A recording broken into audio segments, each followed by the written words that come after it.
Good morning. இந்த காலை நேரத்திலே உங்களை பார்ப்பதிலே மிகுந்த மகிழ்ச்சி அடைகிறேன். இந்த நாளுக்குரிய தியான வசனமாக ஒரு வசனத்தை வாசிக்கலாம். மத்தேயு எழுதின சுவிசேஷம் 6வது அதிகாரம் 8வது வசனம் இவ்வாறாக சொல்கிறது: உங்கள் பிதாவை நோக்கி நீங்கள் வேண்டிக் கொள்கிறதுக்கு முன்னமே உங்களுக்கு இன்னது தேவை என்று அவர் அறிந்திருக்கிறார். உங்களுக்கு இன்னது தேவை என்பதை அவர் அறிந்திருக்கிறார். நம்முடைய தேவன், அவரே நம்மை உண்டாக்கினவர், அவரே நம்முடைய எல்லா தேவைகளையும் சந்திக்கிற தேவனாக இருக்கிறார். அது மாத்திரமல்ல, நமக்கு இன்னது தேவை என்பதை அவர் நன்றாக அறிந்து சரியான நேரத்தில் நமக்கு உதவி செய்கிற தேவனாக இருக்கிறார். இதை புரியும்படியாக ஒரு சின்ன சம்பவத்தை சொல்ல விரும்புகிறேன். நம்ம எல்லாருக்கும் தெரிந்த உலக புகழ் பெற்ற முன்னாள் அமெரிக்க ஜனாதிபதி ஆபிரகாம் லிங்கன், அவருடைய வாழ்க்கை வரலாற்றை பார்க்கும்போது, அவர் தன்னுடைய இளம் வயதிலே உதவியற்ற சூழ்நிலையிலே படிப்பதற்கு கூட வழி இல்லாமல் இருக்கும்போது தன்னுடைய நண்பர் ஒருவரோடு சேர்ந்து ஒரு சிறிய கடை ஒன்றை ஆரம்பித்தார். சின்ன வியாபாரம் ஒன்றை ஆரம்பித்தார். 2 பேரும் நடத்தினாங்க. அந்த வியாபாரத்துல சொல்லிக்கிறது மாதிரி எந்த விதமான முன்னேற்றமோ வளர்ச்சியோ இல்லவே இல்லை.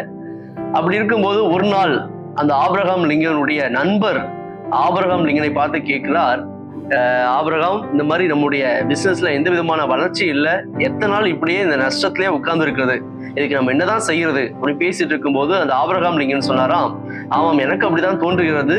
ஆனா எனக்கு முக்கியமான ஒரு தேவை இருக்கிறது. நான் இப்போது எப்படியாவதும் சட்ட படிப்பை நான் படிக்க வேண்டும். ஏற்கனவே சில புத்தகங்களை நான் படித்து விட்டேன். ஆனால் முக்கியமாக ஒரு குறிப்பிட்ட ஒரு புத்தகம் எனக்கு தேவை, சட்ட புத்தகம் தேவை. எனவே அது மட்டும் வாங்கி நான் படித்து விட்டால் நான் ஒரு சட்ட மேதையாக மாறிவிடுவேன் என்று சொன்னார். அதனால இப்போ ஒன்று செய்யலாம், இப்போ இருக்கிற கடையில் இருக்கக்கூடிய எல்லா பொருட்களையும் வந்த விலைக்கு நம்ம விற்று அதன் மூலமாய் வரக்கூடிய அந்த வருமானத்தை கொஞ்சம் பணம் மீதியா இருந்தாலும் அதை வைத்து நான் அந்த புத்தகத்தை வாங்கி விடுவேன் என்று சொல்லி பேசிக்கொண்டே இருக்கும் போதே திடீரென்று அவருடைய கடைக்கு முன்பதாக ஒரு பெரிய வண்டி வந்து நின்றது.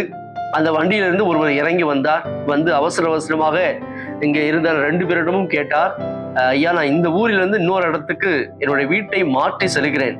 இப்பொழுது எனக்கு அவசரமாக ஒரு 50 சென்ட் பணம் தேவைப்படுகிறது.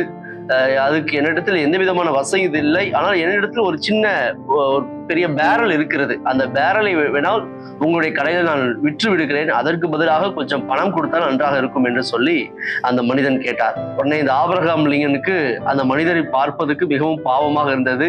அவர் மேல் இறக்கப்பட்டு அந்த பேரலுக்கு 50 சென்ட் பணத்தை கொடுப்பதற்கு இவரும் சம்மதித்தார்.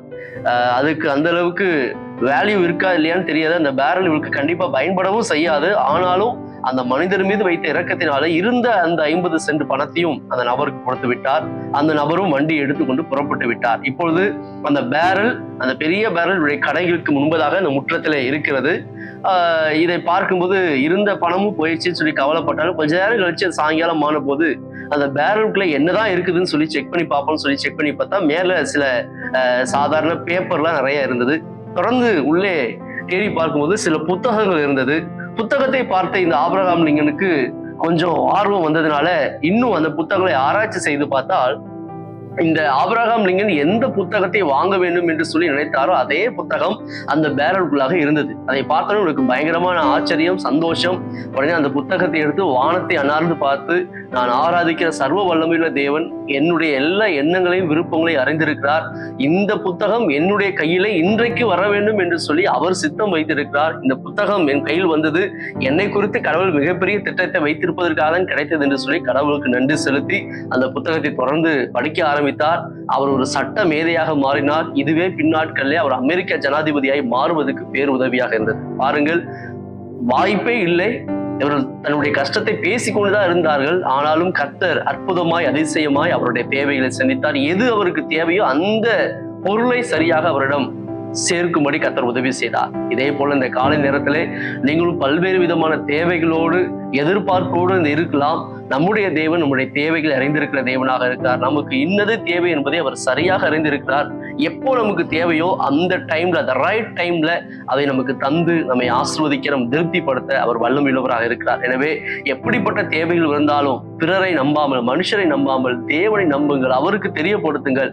அவர் நிச்சயமாய் நம்முடைய தேவைகளை சந்திக்க நல்ல ஒரு தகப்பனாக இருக்கிறார். நம்முடைய தேவையை நிறைவேற்றுகிற தெய்வமாக இருக்கிறார். இந்த காலை நேரத்துல எப்படிப்பட்ட தேவையா இருந்தாலும் இப்பொழுது தேவ சமூகத்துல இந்த வார்த்தையை கேட்கும் போதே தேவ சமூகத்துல உங்களுடைய தேவைகளை சொல்லி ஜெபியுங்கள். கர்த்தர் நிச்சயமா இன்றைக்கு ஒரு அற்புதத்தை செய்ய அவர் வல்லமையுள்ளவராக இருக்கிறார். கண்களை மூடி ஜெபம் பண்ணுவோம். நல்ல தகப்பனே, இந்த காலை நேரத்தில் இந்த வார்த்தைகளை கேட்டுக்கொண்டிருக்கும் நம்முடைய பிள்ளைகள் ஒவ்வொருடைய தேவைகளையும் கர்த்தர் அற்புதமாய் இன்றைக்கு இப்பொழுது சந்திக்க வேண்டும்படியா ஜெபிக்கிறோம். அதிசயங்களை செய்கிற தேவன், எங்கள் தேவைகளை அறிந்து உதவி செய்கிற தேவன். இது அற்புதங்களை அதிசயங்களை நீ செய்ய போறதுக்காக நன்றி.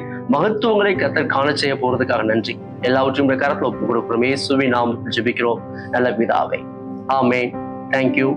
God plus.